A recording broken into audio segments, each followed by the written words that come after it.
So yeah, wife comes home from work, says the Mazda Tribute's making a funny noise. Sounds like brake pads. So let's check.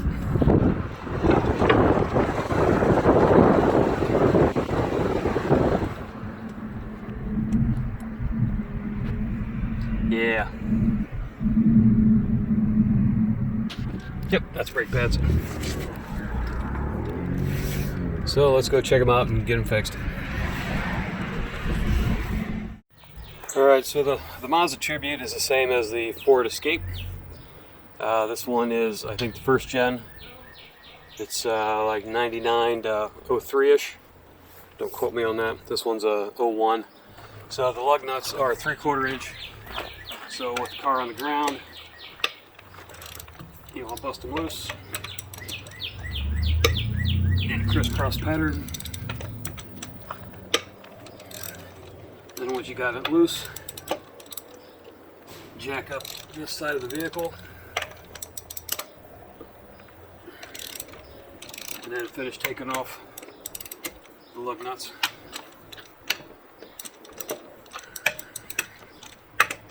Alright, these are all loose. Now jack the vehicle up and take the wheel off. Alright, so we got the lug nuts out, wheel off. So on the side, yeah, let's take a look. Take this out of the gimbal, shut the gimbal off. This is my gimbal I use, a Hoem. I ended up taking back the one for the GoPro and got me one that'll hold a smartphone. With this guy I can use a smartphone or the GoPro.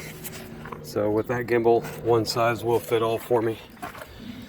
Alright, so this rotor's seen better days and it's nice and warm.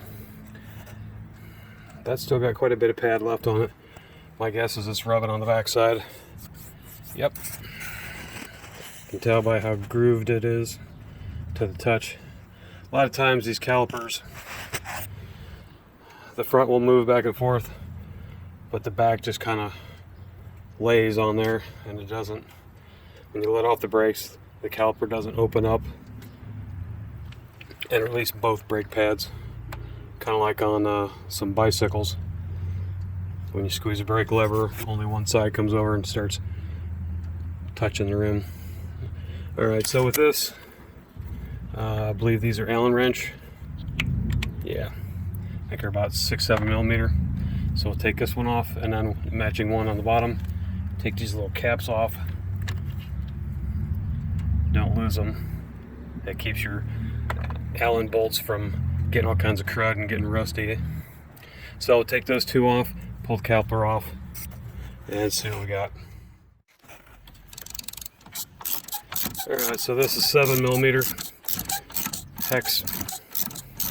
You can use an Allen wrench, or you can go to Harbor Freight, buy these Allen sockets, which makes life a lot easier.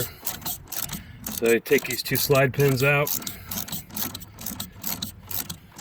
and then you should be able to pull your caliper right off. So I'm finished taking this one out. We'll slide caliper off. Alright, so we got those off. So what you have to do, you have the caliper, and then you have the brake carriage. This is a bracket that holds everything in place. This clip here, just pull that off. And then a lot of times you'll have to get a big screwdriver or a pry bar down in here. Get this off of here. Sometimes, not sure if I got both the bolts fully out of there.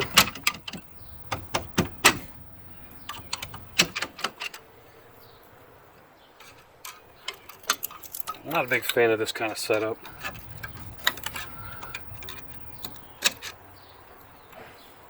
Alright, let me back these bolts out just a little more and get that off of there.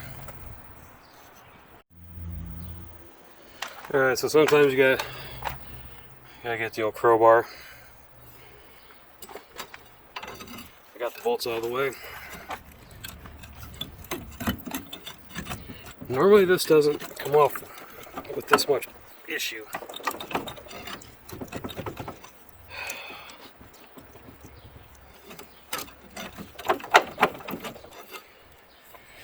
Other times you get the pry bar in here, hit it with a hammer.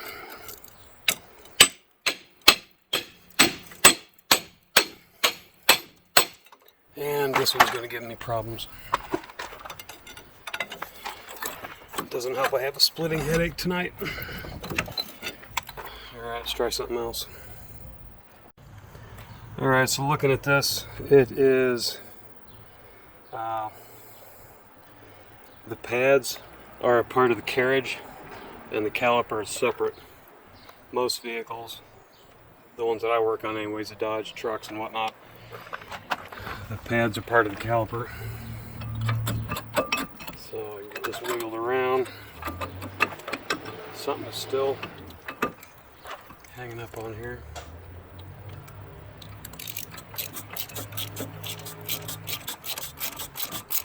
Back that thing out like 5 times. There we go. And oh yeah. Zoom in on that.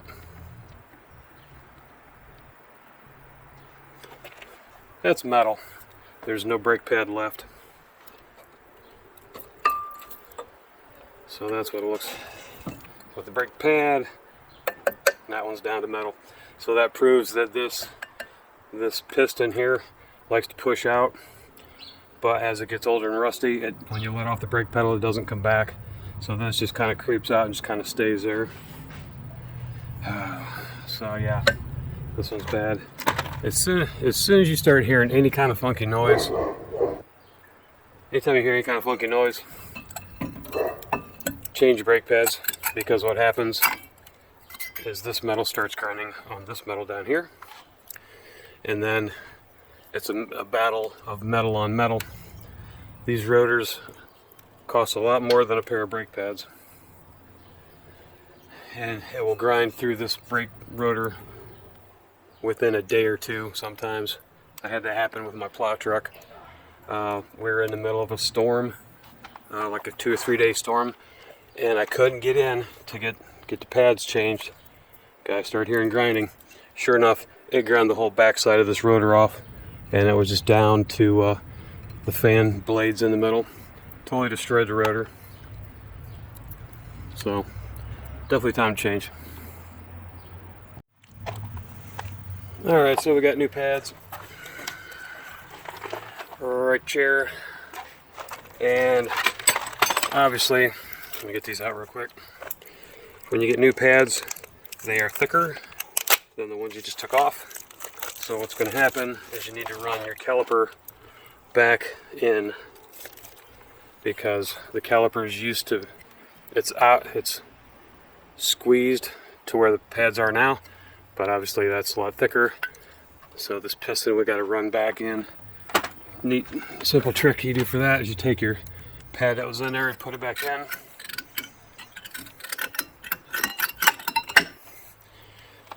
Get yourself a 6-inch C-clamp. Put it back here. Try and get that in the middle. You don't want to do it on the top because that can squeeze it at an off angle. Try and get it in the center, about like that. And just slowly, carefully. You don't want to go fast. Just go nice and easy. A lot of times, if it's an older vehicle, this piston will have some rust on it. So sometimes you may get that rust will catch and tear the seal and start leaking brake fluid. So that's why you want to go back slowly. Now, if you have a Jetta or an Audi, I think, or a lot of newer cars, you can't push them back in. You have to rotate them back in. They make a special kit for that. Harbor Freight has them. You can get them most any place online. But it's similar in setup, but it's a little disc, and it spins with this, and instead of the piston being pushed back in, it gets spun back in like a screw. So first time I did this trick to my Jetta, I think I popped the cylinder in the piston and the brake caliper and had to go buy a new one. So I learned that one the hard way. Alright, so nice and easy. So when you get this all the way back, it'll fit a brand new set of pads in there. Alright, so that's snugged up. Take that out. Get this guy out. I want to put a little bit of never sees on these threads before we put them back in. Remember how these go? Typically this will be that way. Typically they only go in one way. You just want to make sure, because you don't want to put them in. Now see, this is not a match with that. So if I put this in here, it's going to slide around. It needs this clip to hold it in place. So this is the guy I need, not this guy. This is for the outside. Right there. So this one goes in here.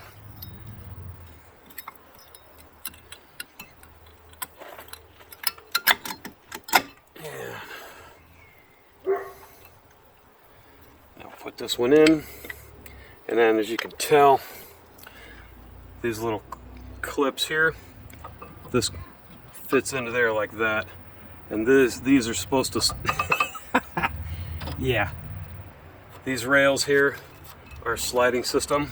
This is supposed to slide back and forth, but these get so corroded, especially if you live where I do, where you get snow in the wintertime. So I'll take a wire brush, clean these off real good, especially this little channel here and here. You can get a toothbrush. Brake parts cleaner works good for that, because that's got a little bit greasy residue also. Anyways, clean these out. That way these will slide and won't get stuck and do that. So this comes from this not being able to slide back and forth. Alright, so I'm going to clean that off, put this back in here, and then this will go here. Put caliper on and then get to going. Alright, so I figured out what it was.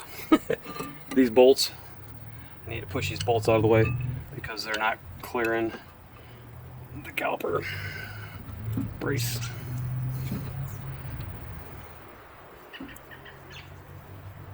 Alright, so you gotta push these back in, back out. I do not like this system.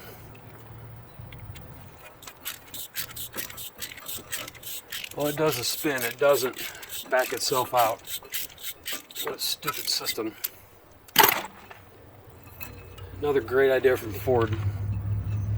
Yeah, those aren't backing out.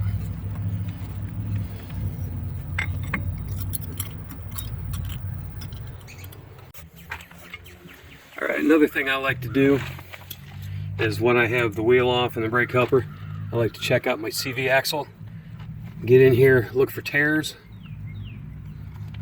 Make sure that it don't have any tears. If it does, you need to get another boot on that right away, or else it'll start slinging grease all over this area. And then your CV axle goes bad. It starts clickety-clacketing. And then that's upwards of 200 bucks for this little joint right here. That's your CV axle. That goes into the transmission. This comes out to the wheel. And it's a big hassle to replace if you don't need to, put it that way. So I got these cleaned up and wiped the excess brake cleaner off of here, and we shall put them back together. Also, while you're in here, check your grease fittings and your tie rod ends and all here. So this one's got one there, and then yeah, it's got one up here on the top. Yeah, right there on the back side. So when I change the wheels, I put winter tires on most of my pretty much all my dailies and my work trucks. So I will put winter tires on in the fall, take them off in the spring. I've already done that with this vehicle. When I have the wheels off, I like to check the tie rods and the CV axle and grease everything. So that does look like fresh grease still on there. So yeah, that was done a couple months ago. So spring and fall is a good time to touch up and hit all your grease points. Forgot to mention that too. All right, let's get these pads on and get back to business. All right, so if you press really hard, you can get these to go back in.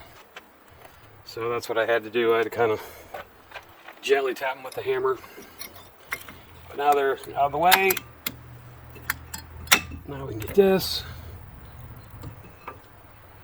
Put that in. Oh yeah, look at that. Tighten. And now we can get this started. Yes, good. So that's what you do. Put that in, line them two up, tighten these two back up, and we're good to go. Let me tighten these up and I'll come right back.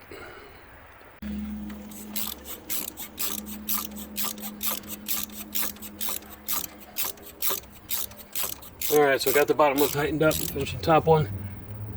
Make it nice and snug. You don't want to monkey fist it. You want it to be pretty tight. So put your caps back on. Keep the dirt off your Allen bolts.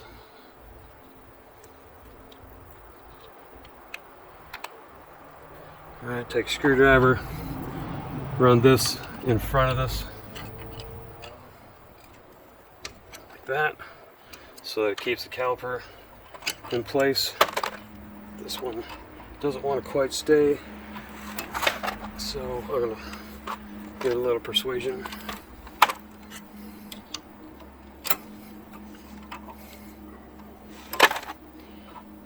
Stay. Yep. Trying not to hit my thumb.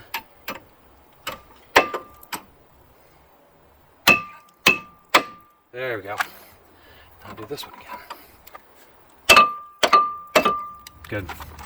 All right, so that is good. We'll put the wheel back on and we're done. So what do we want to do? Put the wheel back on, tighten it down, put this down, go on the other side of the vehicle, do the same thing, because you want to replace your brake pads in pairs. Save yourself a hassle doing both at the same time, and avoid this. Once you start hearing a little bit of noise, check them, replace them so they don't do damage to this. I think that's it. So I'm gonna get this buttoned up and then go do the other side. Happens the same way as you do over here. So.